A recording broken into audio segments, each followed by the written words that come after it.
King Henry the Fourth, Part 2, Act 5.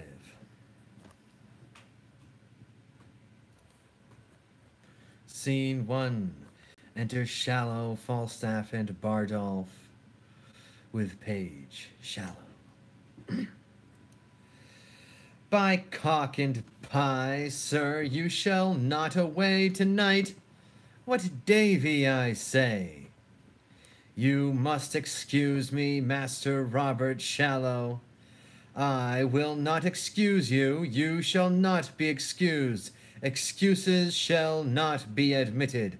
There is no excuse shall serve. You shall not be excused. Why, Davy, here, sir. Davy, Davy, Davy, Davy, let me see, Davy, let me see, Davy, let me see. Ye merry William Cook, bid him come hither. Sir John, you shall not be excused.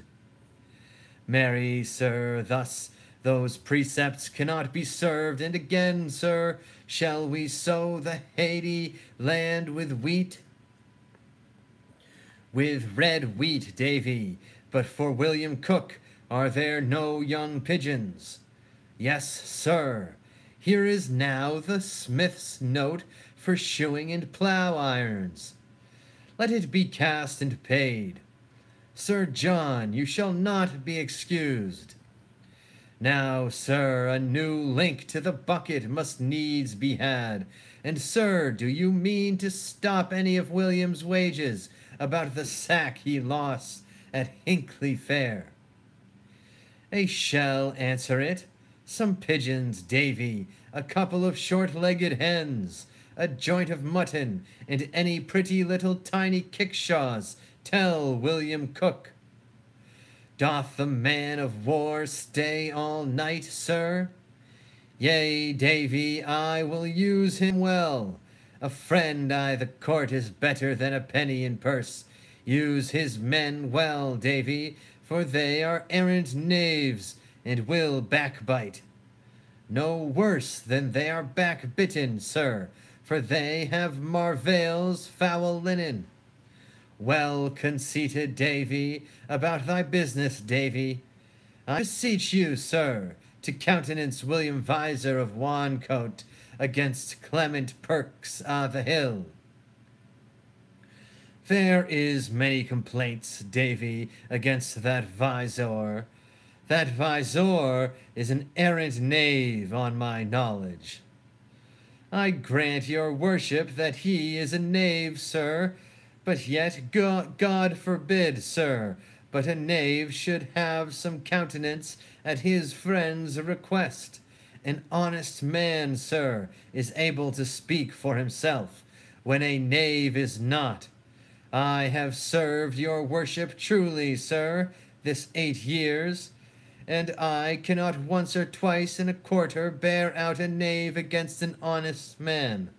I have little credit with your worship. The knave is mine honest friend, sir, therefore I beseech you let him be countenanced. Go to, I say, he shall have no wrong. Look about, Davy. Where are you, Sir John? Come, come, come, off with your boots. Give me your hand, Master Bardolph. I am glad to see your worship. I thank thee with my heart, kind Master Bardolph, and welcome my tall fellow. Come, Sir John. I'll follow you, good Master Robert Shallow. Bardolph, look to our horses. If I were sawed into quantities, I should make 4 dozen of such bearded hermits' staves as Master Shallow. It is a wonderful thing to see the semblable coherence of his men's spirits and his. They, by observing him, do bear themselves like foolish justices. He, by conversing with them, is turned into a justice-like serving man. Their spirits are so married in conjunction with the participation of society that they flock together in consent, like so many wild geese. If I had a suit to Master Shallow, I would humor his men with the imputation of being near their master. If to his men I would curry with Master Shallow, that no man could better command his servants. It is certain that either wise bearing or ignorant carriage is caught, as men take diseases one of another. Therefore let men take heed of their company. I will advise matter enough out of this Shallow to keep Prince Harry in continual laughter the wearing out of 6 fashions, which is 4 terms, or 2 actions, and shall laugh without intervallums. Oh, it is much that a lie with a slight oath and a jest with a sad brow will do with a fellow that never had the ache in his shoulders. Oh, you shall see him laugh till his face be like a wet cloak ill laid up. Sir John, I come, Master Shallow, I come, Master Shallow.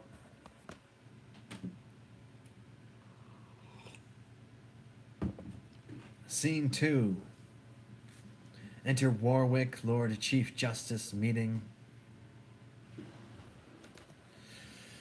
Warwick. How now, my Lord Chief Justice, whither away? How doth the king? Exceeding well, his cares are now all ended. I hope not dead. He's walked the way of nature, and to our purposes he lives no more. I would his majesty had called me with him. The service that I truly did his life hath left me open to all injuries. Indeed, I think the young king loves you not. I know he doth not, and do arm myself to welcome the condition of the time, which cannot look more hideously upon me than I have drawn it in my fantasy. Here come the heavy issue of dead Harry. Oh, that the living Harry had the temper of he, the worst of these 3 gentlemen. How many nobles then should hold their places, that must strike sail to spirits of vile sort? O God, I fear all will be overturned. Good morrow, cousin Warwick, good morrow. Good morrow, cousin. We meet like men that had forgot to speak. We do remember, but our argument is all too heavy to admit much talk. Well, peace be with him that hath made us heavy. Peace be with us, lest we be heavier. O good my lord, you have lost a friend indeed, and I dare swear you borrow not that face of seeming sorrow, it is sure your own. Though no man be assured what grace to find, you stand in coldest expectation. I am the sorrier, and 'twere otherwise. Well, you must now speak, Sir John Falstaff, fair, which swims against your stream of quality. Sweet princes, what I did in honor, led by the impartial conduct of my soul, and never shall you see that I will beg a ragged and forestalled remission. If truth and upright innocency fail me, I'll to the king my master that is dead, and tell him who hath sent me after him. Here comes the prince. Good morrow, and God save your majesty. This new and gorgeous garment, majesty, sits not so easy on me as you think. Brothers, you mix your sadness with some fear. This is the English, not the Turkish court, not Amurath, and Amurath succeeds, but Harry, Harry. Yet be sad, good brothers, for by my faith it very well becomes you. Sorrow so royally in you appears, that I will deeply put the fashion on, and wear it in my heart. Why then be sad, but entertain no more of it, good brothers, than a joint burden laid upon us all. For me, by heaven, I bid you be assured, I'll be your father and your brother too. Let me but bear your love, I'll bear your cares. Yet weep that Harry's dead, and so will I. But Harry lives, that shall convert those tears by number into hours of happiness. We do hope no otherwise from your majesty. You all look strangely on me, and you most. You are, I think, assured I love you not. I am assured, if I be measured rightly, your majesty hath no just cause to hate me. No, how might a prince of my great hopes forget so great indignities you laid upon me? What rate, rebuke, and roughly send to prison the immediate heir of England? Was this easy? May this be washed and leth and forgotten? I then did use the person of your father, the image of his power lay then in me, and in the administration of his law, whiles I was busy for the commonwealth. Your highness pleased to forget my place, the majesty and power of law and justice, the image of the king whom I presented, and strook me in my very seat of judgment.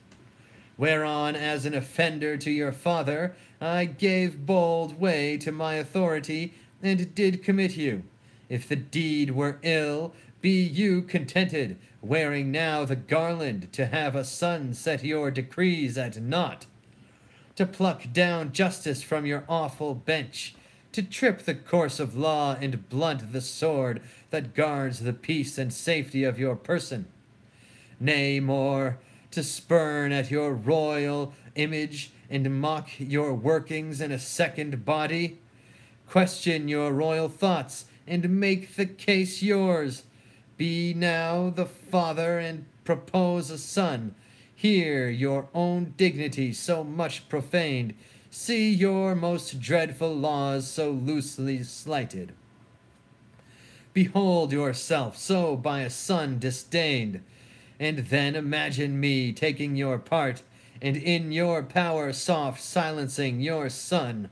After this cold considerance, sentence me, and as you are a king, speak in your state what I have done that misbecame my place, my person, or my liege's sovereignty. You are right, justice, and you weigh this well, therefore still bear the balance and the sword, and I do wish your honours may increase, till you do live to see a son of mine offend you and obey you as I did. So shall I live to speak my father's words. Happy am I that have a man so bold, that dares do justice on my proper son, and not less happy, having such a son, that would deliver up his greatness so into the hands of justice. You did commit me, for which I do commit into your hand the unstained sword that you have used to bear. With this remembrance, that you use the same, with the like bold, just, and impartial spirit, as you have done against me, there is my hand. You shall be as a father to my youth, my voice shall sound as you do prompt mine ear, and I will stoop and humble my intents to your well-practiced wise directions. And princes all, believe me, I beseech you, my father is gone wild into his grave, for in his tomb lie my affections, and with his spirit sadly I survive, to mock the expectation of the world, to frustrate prophecies, and to raise out rotten opinion, who hath writ me down after my seeming. The tide of blood in me hath proudly flowed in vanity till now. Now doth it turn and ebb back to the sea, where it shall mingle with the state of floods, and flow henceforth in formal majesty. Now call we our high court of parliament, and let us choose such limbs of noble counsel, that the great body of our state may go in equal rank with the best governed nation, that war, or peace, or both at once, may be as things acquainted and familiar to us, in which you, father, shall have foremost hand.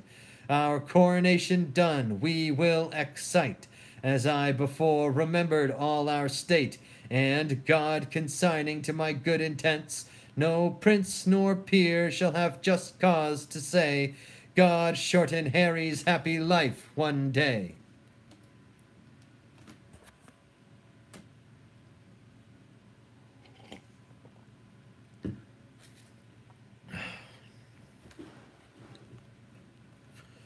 Scene 3. Enter Sir John Falstaff, Shallow, Silence, Davy, Bardolph, Page. Shallow. Nay, you shall see my orchard, where in an arbor we will eat a last year's pippin of mine own graffing, with a dish of caraways and so forth. Come, cousin, Silence, and then to bed. For God, you have here goodly dwelling and rich. Baron, baron, baron, beggars all, Sir John, merry good air, spread, Davy, well said, Davy. This Davy serves you for good uses, he is your serving man and your husband. A good varlet, a very good varlet, Sir John. By the mass, I have drunk too much sack at supper. A good varlet. Now sit down, come, cousin. Ah, sirrah, quaffé, we shall do nothing but eat and make good cheer, and praise God for the merry year, when flesh is cheap and females dear, and lusty lads roam here and there, so merrily, and ever among so merrily. There's a merry heart, good Master Silence, I'll give you a health for that anon. Give Master Bardolph some wine, Davy. Sweet sir, sit, I'll be with you anon, most sweet sir, sit. Master Page, good Master Page, sit. Proface, what you want in meat we'll have and drink, but you must bear the hearts all. Be merry, Master Bardolph, and my little soldier there, be merry. Be merry, my wife has all, for women are shrouds, both short and tall. 'Tis merry in hall when beards wags all, and welcome merry Shrovetide, be merry, be merry. I did not think Master Silence had been a man of this metal. Who, I? I have been married twice and once ere now. There's a dish of leather coats for you. Davy, your worship, I'll be with you straight. A cup of wine, sir. A cup of wine that's brisk and fine, and drink unto the lemon mine. And a merry heart lives long, well said, Master Silence. And we shall be merry, now comes in the sweet o' the night. Health and long life to you, Master Silence. Fill the cup and let it come, I'll pledge you a mile to the bottom. Honest Bardolph, welcome, if thou wantest anything and wilt not call, beshrew thy heart. Welcome, my little tiny thief, to the page, and welcome indeed, too. I'll drink to Master Bardolph, and to all the caballeros about London. I hope to see London once ere I die, and I might see you there, Davy. By the mass, you'll crack a quart together, ha! Will you not, Master Bardolph? Yea, sir, in a pottle pot. By God's liggins, I thank thee. The knave will stick by thee. I can assure thee that a will not outa, 'tis true bred. And I'll stick by him, sir. Why, there spoke a king, lack nothing, be merry. Look who's at the door there, ho, who knocks? Why, now you have done me right. Do me right and dub me a knight, Samingo, is it not so? 'Tis so. Is it so? Why then say an old man can do somewhat. And it please your worship, there's one pistol come from the court with news. From the court, let him come in. How now, pistol? Sir John, God save you! What wind blew you hither, pistol? Not the ill wind which blows no man to good, sweet knight. Thou art now one of the greatest men in this realm. By a lady I think a bee, but good man, Puff of Barson. Puff, puff I thy teeth, most recreant coward base.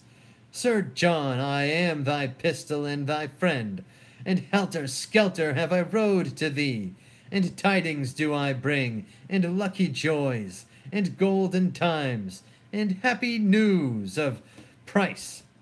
I pray thee now deliver them like a man of this world. A future for the world and worldlings base. I speak of Africa and golden joys. O base Assyrian knight, what is thy news? Let King Cophetua know the truth thereof. And Robin Hood, Scarlett John, shall dunghill cures confront the Helicons? And shall good news be baffled? Then, pistol, lay thy head in Fury's lap. Honest gentleman, I know not your breeding. Why then lament therefore? Give me pardon, sir, if, sir, you come with news from the court. I take it there's but two ways, either to utter them or conceal them. I am, sir, under the king, in some authority, under which King Bessonian, speak or die. Under King Harry, Harry the fourth or fifth, Harry the fourth.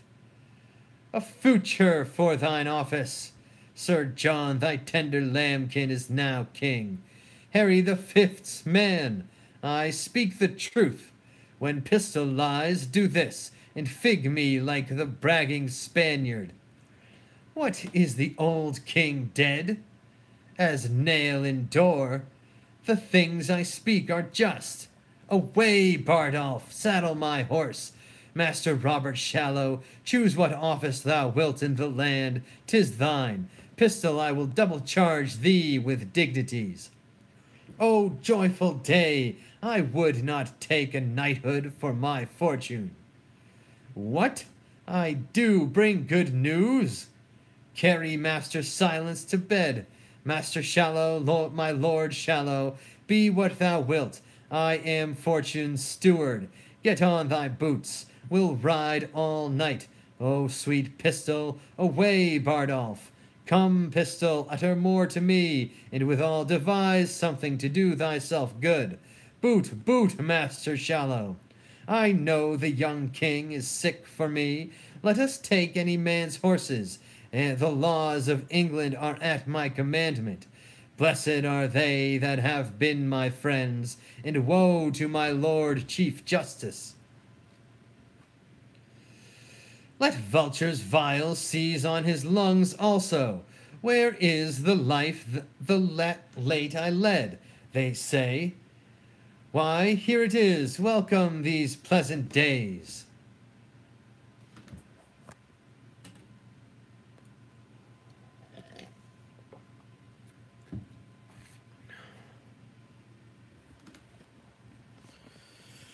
Scene 4. Enter Beadle and 3 or 4 officers with Hostess quickly and Doll Tearsheet. Hostess. No, thou errant knave, I would to God that I might die, that I might have thee hanged. Thou hast drawn my shoulder out of joint. The constables have delivered her over to me, and she shall have her whipping cheer, I warrant her. There hath been a man or two killed about her. Nuthook, you lie. Come on, I'll tell thee what, thou damned trip-visaged rascal, and the child I go with do miscarry. Thou wert better thou hadst struck thy mother, thou paper-faced villain. Oh, the Lord, that Sir John were come! I would make this a bloody day to somebody, but I pray God the fruit of her womb miscarry. If it do, you shall have a dozen of cushions again. You have but 11 now. Come, I charge you both, go with me, for the man is dead that you and pistol beat amongst you. I'll tell you what, You thin man in a censer, I will have you as soundly swinged for this, you blue bottle rogue, you filthy famish correctioner. If you be not swinged, I'll forswear half kirtles. Come, come, you she knight errant, come. O God, that right should thus overcome might, well, of sufferance comes ease. Come, you rogue, come bring me to a justice. Come, you starved bloodhound, good man Death, good man Bones, thou atomy thou. Come, you thin thing, come, you rascal. Very well.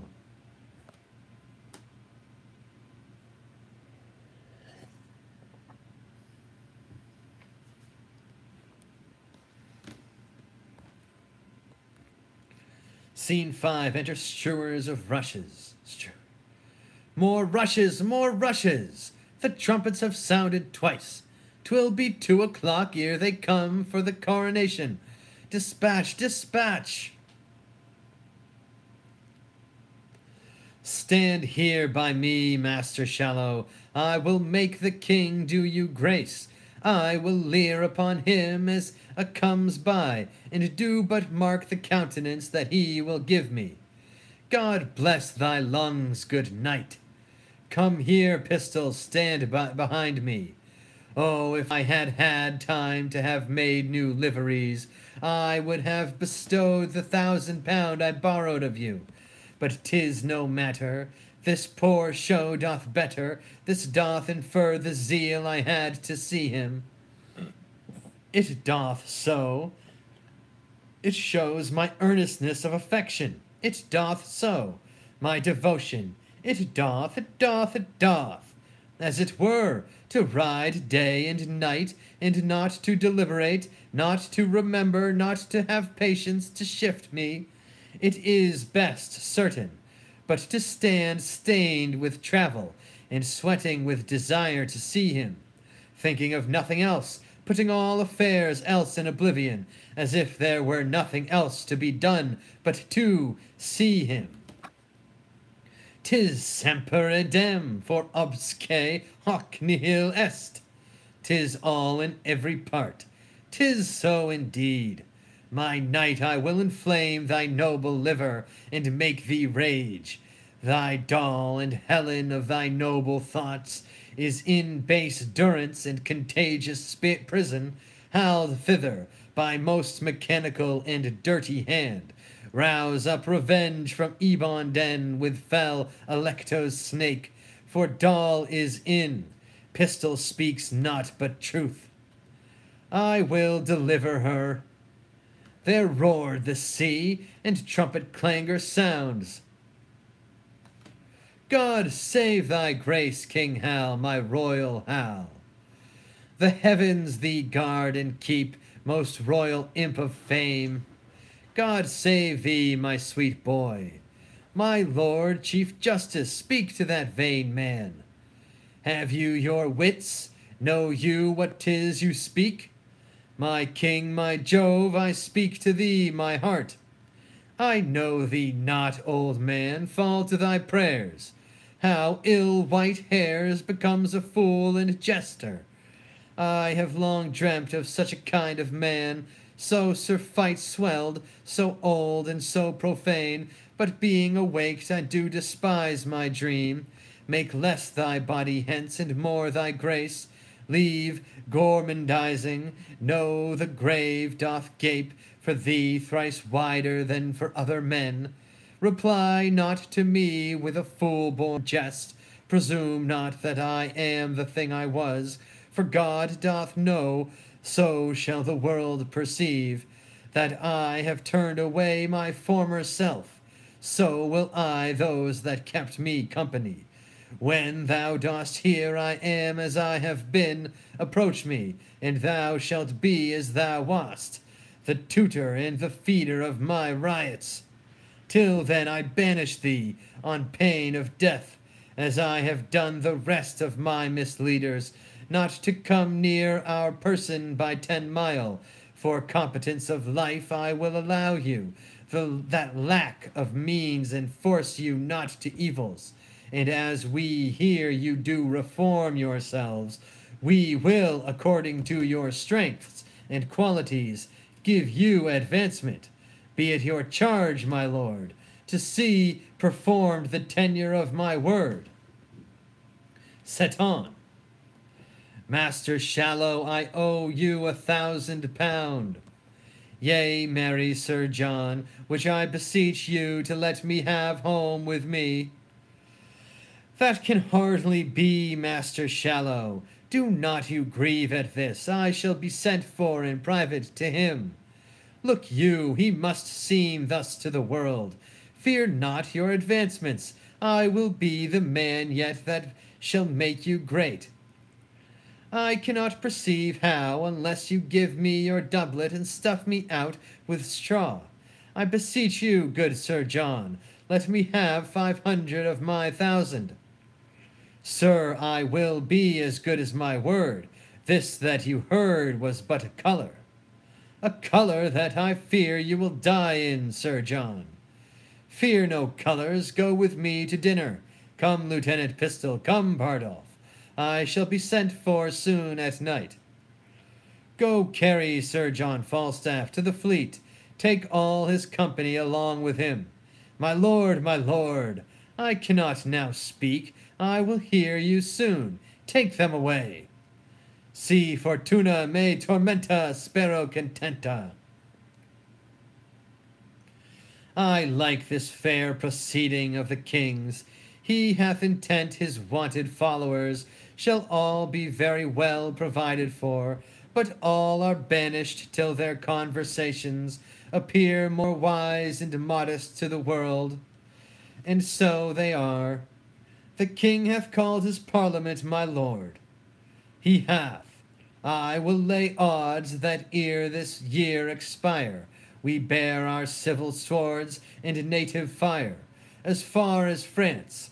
I heard a bird so sing, whose music to my thinking pleased the king. Come, will you hence?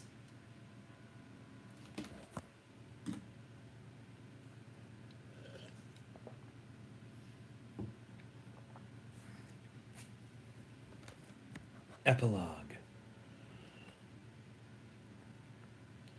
First my fear, then my curtsy, last my speech.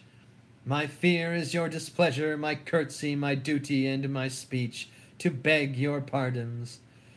If you look for a good speech now, you undo me, for what I have to say is of mine own making, and what indeed I should say I will, I doubt, prove mine own marring. But to the purpose, and so to the venture, be it known to you, as it is very well, I was lately here in the end of a displeasing play, to pray your patience for it, and to promise you a better. I meant, indeed, to pay you with this, which, if like an ill venture it come unluckily home, I break, and you, my gentle creditors, lose. Here I promised you I would be, and here I commit my body to your mercies. Bate me some, and I will pay you some, and as most debtors do, promise you infinitely. And so I kneel down before you, but indeed to pray for the queen. If my tongue cannot entreat you to acquit me, will you command me to use my legs? And yet that were but light payment, to dance out of your debt. But a good conscience will make any possible satisfaction, and so would I. All the gentlewomen here have forgiven me. If the gentlemen will not, then the gentlemen do not agree with the gentlewomen, which was never seen in such an assembly. One word more, I beseech you. If you be not too much cloyed with fat meat, our humble author will continue the story with Sir John in it, and will make you marry with fair Catherine of France, where for anything I know Falstaff shall die of a sweat, unless already I be killed with your hard opinions. For old Castle died a martyr, and this is not the man. My tongue is wearied. When my legs are too, I will bid you good night. End of Henry IV, Part 2. Amen. Praise be to God. Jesus Christ. Jah Rastafari. Bless you.